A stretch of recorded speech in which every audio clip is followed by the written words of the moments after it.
All right, welcome back. The conclusion of fall 1902 has happened. We are now in the winter phase of 1901, so I wanted to quickly go over the process leading up until the fall 1901 turn resolution and kind of give some thoughts and different interactions that happened along with a semi-timeline. I wanted to give thoughts on what I thought the turn was going to be, and then the conclusion of the turn, and then where we go forward from there. Hopefully this will be less than 10 minutes, but we will find out. So, first things first, at the beginning of the last video, I was starting the turn moving forward. And basically at that time, there was 2 days until the turn was resolved. And around that time, I learned through Italy, and Germany as well learned through Italy, that he was working and coordinating with Austria, which was interesting because I had reached out to Austria and had gotten no response.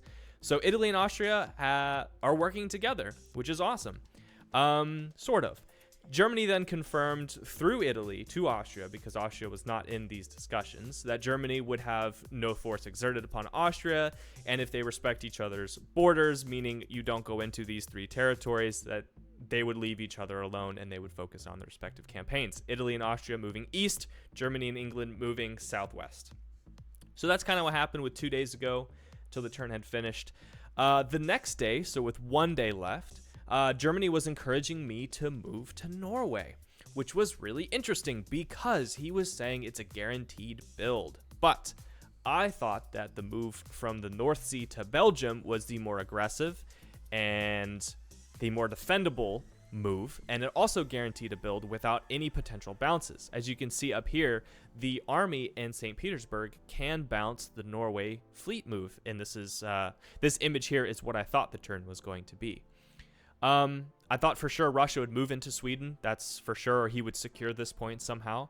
And then I thought either St. Petersburg would move into Norway to do an aggressive bounce, or he would move into Finland, and then obviously have a ton of pressure on Norway, forcing me out if he so desired, which sets him up for a great, I need a build, I can take a build. Because if I'm going to be pushing against England, which is kind of what was talked about in the UN, he knows he can exert some pressure. So that's what I thought was going to happen. Germany, of course, has said, no, go to Norway. I understand Belgium is part of your plan, but it's probably better for you to go to Norway. We discussed it a bit back and forth, and kind of left me feeling like I was unsure about my relationship with Germany. I didn't feel like the arguments he was presenting were solid enough to convince me, but I decided in the end to trust him and make a move into Norway, and we'll talk about that in a bit.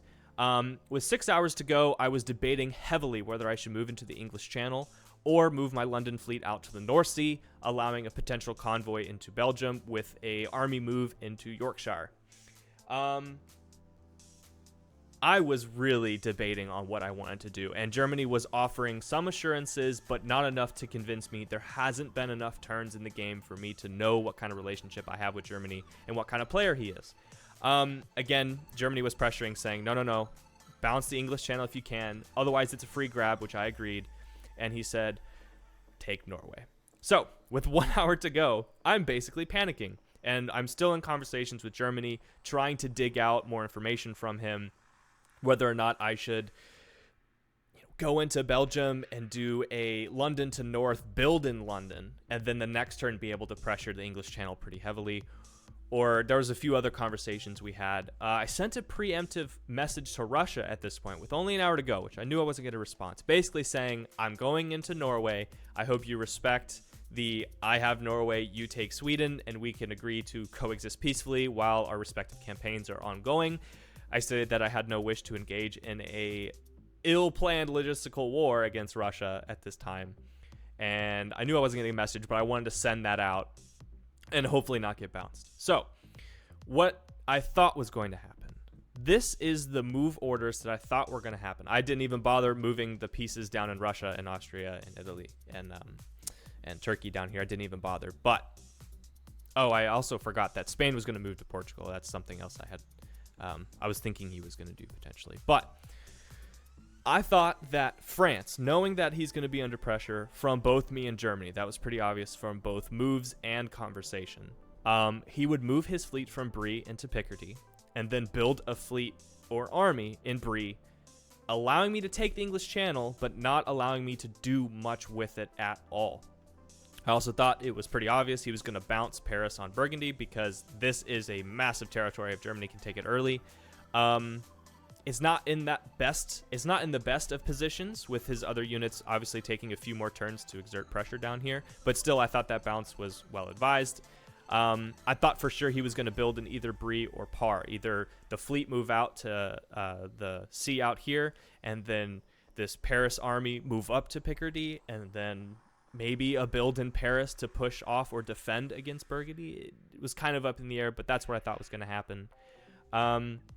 The keys to this strategy, what I thought was going to be executed, was that France was going to build in Paris or Brie. I thought for sure that's what was going to happen. I thought the turtling approach would be most beneficial because on our next builds, we're going to be able to take English or Burgundy if we wanted. So I felt trying to stop it was needless actions on his turn, and this turn was going to be pretty important. I was a little concerned about who France was reaching out to. France knows he's going to be under pressure, and he knows he can't win alone. Italy has stated that he wasn't really going to pressure Mar down here, which I thought was kind of interesting. I thought maybe France and Italy had a conversation or at least a non-aggression pact like France was offering to me. I know Italy and Austria are focused in moving east, so I thought maybe that was just a coincidence, but I am being conscious of France's conversations because he's been quiet since he was extremely vocal. Either he's moved on to a different game or he's conceding. I have no idea. I'm also worried about Germany. He's going to be up +2. Getting both of those puts him up at +2. It makes him pretty strong this next year, comparable to Russia. And I'm a little worried about that. I'm not gaining too much, and my ally is gaining a lot. So I do need to be wary of that. And the year 1902 will solidify our friendship or confirm a betrayal, which potentially could be being built by France and Germany. All right, so the turn resolved. This is what actually happened. I bounced in the English Channel against Brie, which I think was reasonable, but I thought was a little odd. The Paris-Burgundy bounce was expected. I did not expect a convoy of a military army unit into Sweden. I thought for sure a placement into Finland with a fleet into Sweden would be maybe the better go. That's just how it resolved. It looks like there's some conflict down here. All three nations are bouncing off each other with multi-moves. Austria comes out with +2. Germany comes out with +2. Everyone else is basically +1. After this resolved, Russia fairly quickly responded and said that he was fine with the situation in Norway and Sweden, with him holding Sweden. He obviously has a strong position. He's not concerned about me and my holding of Norway. So it seems like he's fairly interested in a campaign south, or he's waiting for me to withdraw and then taking an easy grab. England and Germany need to talk about Belgium. It is most efficient, because of the way the turn ended up being, for Germany to take Belgium, get a third build, and then be able to put 3 units of pressure into Burgundy. It would take me 2 turns to set up into position, and I'd rather take Burgundy in this next year and be able to exert a ton of pressure into Picardy. Now, the benefits of this is I will be building a fleet in Liverpool, and I will be able to push into IRI. I think that's the IRC there. I will then be able to push out here and be able to exert pressure and hopefully snag a 50-50 chance on Portugal or Spain on the next turn. Let me go to the slide of where things are at right now. This is the winter of 1901, so we will be building. I'll be building a fleet here in Liverpool. I expect Germany to build in KIE, and I think that's Berlin. That's what I'm expecting. I'm expecting Holland to move to Belgium. I'm expecting this to bounce off Burgundy again, while the army unit here moves into RUH. And I'm hoping I'll be able to take the English Channel while also positioning myself well in the south here. It's important to note that I did send Russia a second note after he responded and stated that I wished to officialize this non-aggression and peace with a 2-year peace deal where we would not take each other's territory. Now, I would like to be able to move this fleet out into the North Sea, completely exposing this, hoping Russia stays true to his word. And then I'll be able to exert a lot of pressure in England and be really efficient with my moves, but that does leave me out in the open, and it's pretty risky. So I'm going to wait to see how Russia responds, read out his message, see how Germany feels, And that's kind of the situation where it is. I also reached out to Austria and Turkey.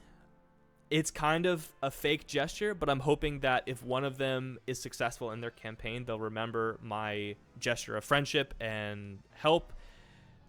Maybe they'll reward it. Maybe they'll try and help me in a campaign of my own. Who knows? So that's pretty much the state where things are. The keys to my next moves are basically I would like to take the English Channel and pressure Brie. I think those are the keys to this next coming year, but we will see.